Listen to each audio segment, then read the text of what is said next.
This is not an unboxing. So this console generation has been absolute dog water. Sony is focusing on the PS6. Like, brother, where are the PS5 games? Xbox is actually doing pretty good with their announcements, but when you look at like their performance throughout the rest of the year, it's not really that good either. And Nintendo, well, let's just say they're paying their lawyers and ninjas overtime. But look, this isn't really a video about like the current state of console gaming and all that stuff. It's really about my experience with this generation. So my first console was a PS3. And I didn't get the PS4 because my parents didn't buy it for me. And so by the time that I saved up for the PS4, PS5 was about to come out. So I was like, you know, why not, right? And so I saved up and then waited a little bit longer and then just bought the PS5.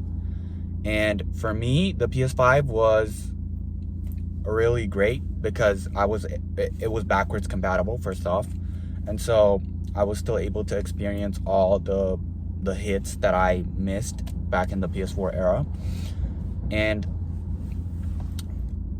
a lot of people didn't like the PS5 because it didn't have a lot of exclusives and the game library was really small. And I understand that, but for me, the game library was massive because I still had my backlog of like PS4 games that I still wasn't able to play. Oh yeah, in between, I fell for the greatest scam of gaming, which is a gaming laptop. And so I was kind of able to like keep up with modern games during that era.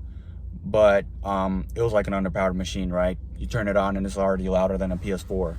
So it's like, and with the nature of games today and how long it takes to like develop, you know, be it like GTA 6 or a slop like Assassin's Creed. Yeah, I feel like skipping a generation is literally the way to go.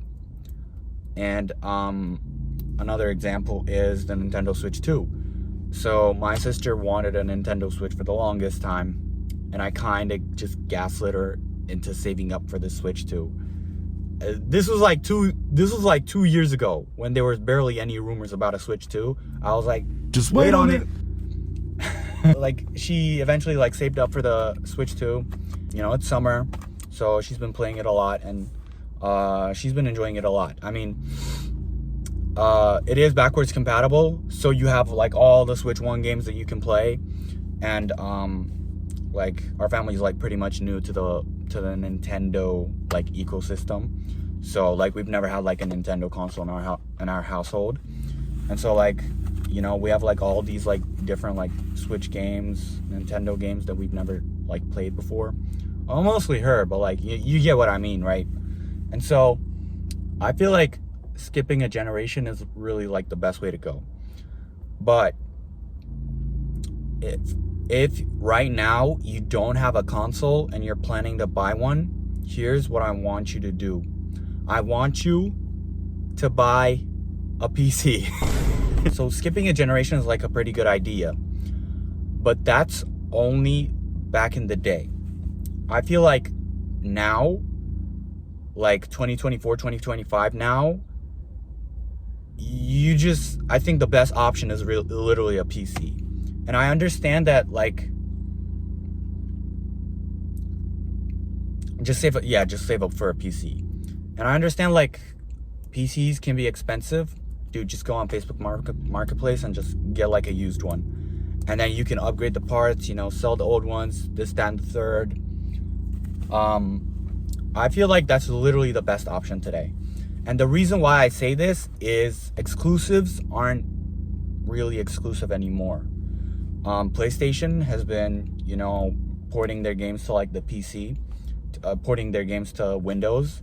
And so there really isn't any need to buy like a PS5 today, unless you want the games day one, the exclusives. If that's what you want, you know, you do you, right? The only really exclusives these days is like the Nintendo games, but really you could just buy, you know what I'm saying? Like, you don't really have to get a Nintendo Switch to play a Nintendo Switch game, if you get what I mean. So like, ideally, like, you'd want like a PC and then a handheld. So a PC and a Switch, or a PC and a Steam Deck, so that you can like, you know, game on the go or something. And you know, I'm not gonna lie, like that new Xbox handheld that was announced like a few days, like last week or something, that was kind of fire. I'm not gonna lie. And it's like not even for the handheld, but like the fact that they're making like a custom version of Windows. I'm pretty sure people are gonna find a way to bring that Windows onto like desktop machines, and that is gonna be insane, because that's basically like a Windows customized for gaming. And so like you won't have all like the fluff of Windows, and you'll still have the compatibility of Windows, you know. But yeah, that's pretty much what I wanted to talk about today. Let me know if you guys ever skipped a console generation, if that worked out for you or not.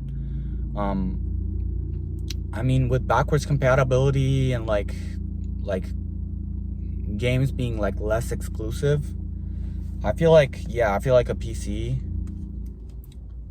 or like I feel like skipping a generation or getting a PC is really like the best bet, honestly. And like yeah, that's about it. See ya.